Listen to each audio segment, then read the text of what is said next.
Hello everyone, welcome back to your YouTube channel for creative studies. आज इस session के माध्यम से हम लोग देखेंगे BHDS 183 के लिए इंपॉर्टेंट क्वेश्चन विद आंसर। जैसा कि गाइज इस सब्जेक्ट का नाम है अनुवाद, सिद्धांत एवं प्रवृत्ति। इसमें हम लोग देखेंगे कुछ इंपॉर्टेंट टॉपिक्स जिसको हम लोग एक्सप्लेन करेंगे। जैसे कि आप सभी देख के स्क्रीन पे देख के समझ गए होंगे कि ये असाइनमेंट के क्वेश्चन हैं। हाँ, ये असाइनमेंट के क्वेश्चन हैं और आप सभी को पता ही होगा कि असाइनमेंट के क्वेश्चन से एग्जाम में काफ़ी हद तक देखने को मिल रही है। और ये असाइनमेंट के क्वेश्चन आपके सिलेबस से ही पूछा जाता है, ऐसा नहीं कि आउट ऑफ सिलेबस से पूछा जाता है। आपके जो ये असाइनमेंट में क्वेश्चंस पूछे गए हैं ये किसी और सब्जेक्ट से पूछे गए हैं या आउट ऑफ सिलेबस से पूछे गए, ऐसा कुछ नहीं होता है, ठीक है ना। आपके सिलेबस से ही पूछा जाता है। तो आपके सिलेबस में से इससे आपको एक मतलब इन्फॉर्मेशन, जानकारियाँ भी प्राप्त हो जाती है कि किस टाइप से क्वेश्चंस देखने को मिलती है। आपको इससे जानकारियाँ मिल जाएगी और आपको कहीं ना कहीं इससे बहुत सारी जानकारी भी मिल जाएगी, आपको बहुत हेल्प मिलेगी, ठीक है ना। हम लोग इस सेशन में जो है ना असाइनमेंट के क्वेश्चन को सॉल्व करने की करेंगे। और मैं इस सेशन को स्टार्ट करने से पहले मैं इसके सिलेबस के बारे में डिस्कस करना चाहूँगा। इस सब्जेक्ट में आपका टोटल 50 नंबर का एग्ज़ाम होगी। उसके बाद 2 घंटे का समय दिया जाएगा और टोटल सवाल जो है ना आपको 9 होंगे। 9 के जो है ना आपके इसमें 9 में से किसी 5 के आपको उत्तर देना है। पाँचों के पाँचों सवाल यानी कि 9 के 9 सवाल आपको 10-10 मार्क्स के दिए जाएंगे। उसमें से 5 को सॉल्व करना है यानी कि 10 बचे 50 मार्क्स का एग्जाम होगी। ओके, तो चलिए हम लोग सेशन को स्टार्ट करते हैं। जैसा कि आपके लिए हम लोग जो है असाइनमेंट को एक ही क्वेश्चन को देखेंगे। सबसे पहला सवाल आपका अनुवाद के अर्थ और विभिन्न परिभाषाओं पर चर्चा कीजिए। जैसा कि ये अनुवाद के बारे में आपको टर्म एग्जामिनेशन दिसंबर 2021 के एग्जाम में भी पूछा गया है, तो और 2022 के असाइनमेंट के एग्जाम में पूछा गया। हो सकता है कि आपके एग्जाम में फिर से पूछ दे, तो हम लोग इसको देखेंगे, ठीक है ना। पहला क्वेश्चन को देखेंगे आज इस सेशन के माध्यम से, एक ही सवाल को देखेंगे।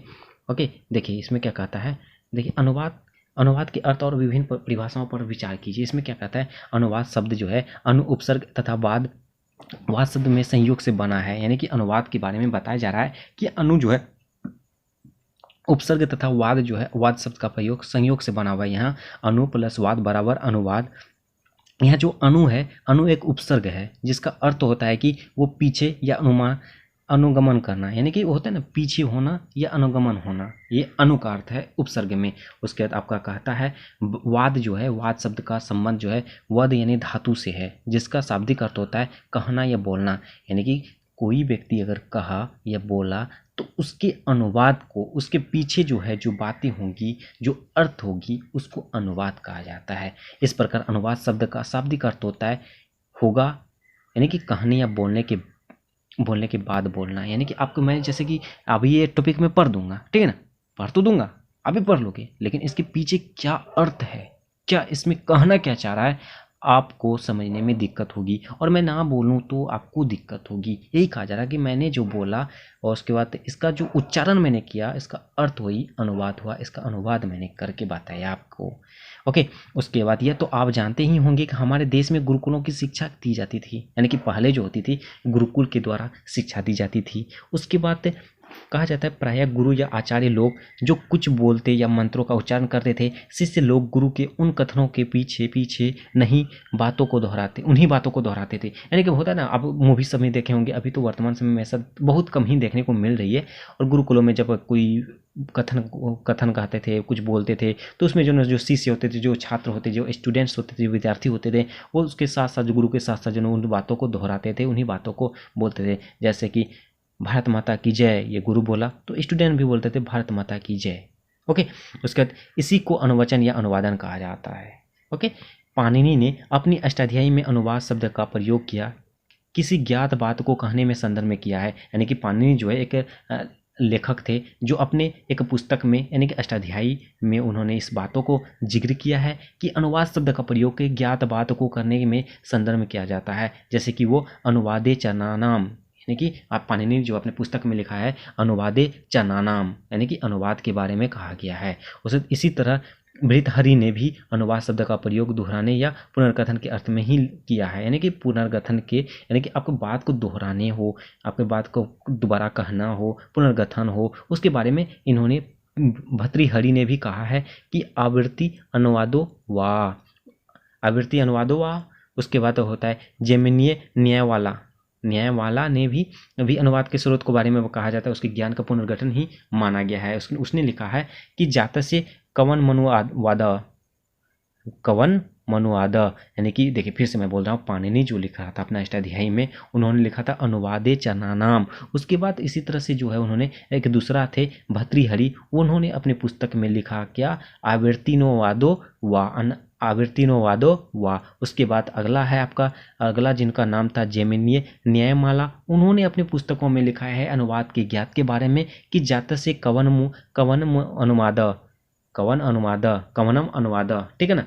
उसके बाद कहने का तात्पर्य इतना ही है कि हमारे यहाँ अनुवाद शब्द का प्रयोग गुरु के कथनों को शिष्यों के द्वारा दोहराने जाने के लिए होता था, यानी कि जो गुरु कहते थे वो शिष्यों द्वारा दोहराने की बातें होती थी। शिष्य के लिए दोहराना या पुनर्गठन करना इसलिए आवश्यक था कि हमारे यहाँ शिक्षा मौखिक परंपरा में दी जाती थी, या जो शिक्षा जो दोहराने या पुनर्गठन करने का यही आवश्यक चीज़ें था, क्योंकि यहाँ पे मुख्य रूप से बताया जाता था। जैसे अभी जो ना अभी ऑनलाइन स्टडी आ गया है, आपको PDF प्रोवाइड कर दिया जाता है कि अब जाओ टेलीग्राम चैनल पे PDF मिल जाएगा, जैसे कि अभी जो PDF में टेलीग्राम में अवेलेबल है, आप जाके वहाँ से भी पढ़ सकते हैं, ठीक है ना। तो ये बातें हैं, वहाँ पहले जो ये सब चीज़ें सुविधाएं उपलब्ध नहीं थी, आपको मौखिक ही उस सब का क्लास करवाया जाता था, पढ़ाया जाता था। ओके, उसके बाद आज अनुवाद शब्द को हम जिस अर्थ में ग्रहण करते हैं वह संस्कृत में प्रयुक्त अनुवाद के अर्थ में जोड़ा थोड़ा भिन्न है। ये संस्कृत भाषा में जो है थोड़ा अलग है, लेकिन इंग्लिश बातों में कहा जाए तो वो ट्रांसलेशन शब्द में प्राय रूप में ग्रहण किया जाता है। अंग्रेजी का ट्रांसलेशन शब्द भी लेटिन के 2 शब्दों यानी कि ट्रांस तथा लेसन के संयोग से बना है। जिस तरह से हिंदी में अनुवाद शब्द का अनु प्लस वाद, उसी तरह इंग्लिश का भी जो है ना ट्रांस प्लस लेसन के संयोग से बना हुआ है, जिसका अर्थ होता है पार ले जाना, यानी कि जैसे अनु में हो गया ना पीछे, उसके बाद इसी तरह हुआ ट्रांस मतलब पार लेके जाना। उसके बाद वस्तुतः अनुवाद में एक भाषा कही गई बात को दूसरी भाषा में ले जाया जाता है, ठीक है। उसके बाद एक भाषा पार दूसरी भाषा में ले जाने की प्रक्रिया के लिए ट्रांसलेशन शब्द का अंग्रेजी में प्रचलित हो गया। उसके बाद आगे कहा जाता है कि इस प्रकार संस्कृत तथा अंग्रेजी के शब्द की व्युत्पत्ति के आधार पर हम कह सकते हैं कि अनुवाद शब्द का अर्थ एक बार कही गई बात को दोहराना, देखिए एक बात जो होती है गुरु बोला उसके बाद बच्चों दोहराया। उसके नेक्स्ट है यहाँ शब्द तथा शब्द रूपों की बजाय अर्थ के दोहराए जाने की बात की ओर संकेत किया जा सकता है, ठीक है। ट्रांसलेशन शब्द से भी लगभग यही अर्थ निकलता है कि अनुवाद वह प्रक्रिया है जिसके अंतर्गत एक भाषा के पाठ में व्यक्त अर्थ को दूसरी भाषा में ले जाया जा सकता है। ओके, ये बातें हैं अनुवाद के बारे में, चाहे ट्रांसलेशन के बारे में, ये दोनों में एक जुटता है, दोनों में जो है ना मिलता जुलता बातें हैं, दोनों में मिलता जुलता अर्थ निकलती है। ओके, तो नेक्स्ट आपका रहेगा इस प्रकार दोनों दृष्टियों में कोई मौलिक भेद नहीं है। इसमें जो है दोनों अप्रोच में कोई भी ज़्यादा मतभेद नहीं है, कोई भी भेद नहीं है, कोई भिन्नताएं नहीं है।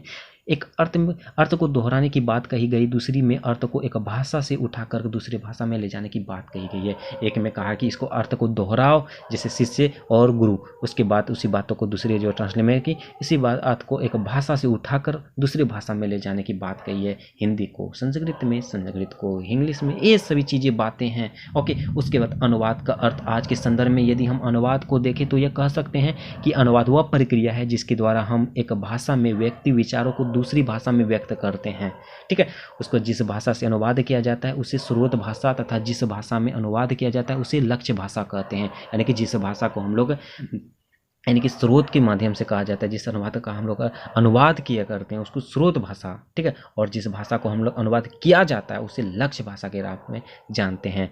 उसके बाद आगे कहा जाता है स्रोत भाषा में व्यक्त अर्थ को लक्ष्य भाषा में अंतरित करने की यह प्रक्रिया बड़ा जटिल होती है, यह बहुत ज़्यादा कठिन होती है। जो व्यक्त करने के लिए लक्ष्य भाषा जो है काफ़ी ज़्यादा थोड़ा जटिल होती बाकी भाषा से।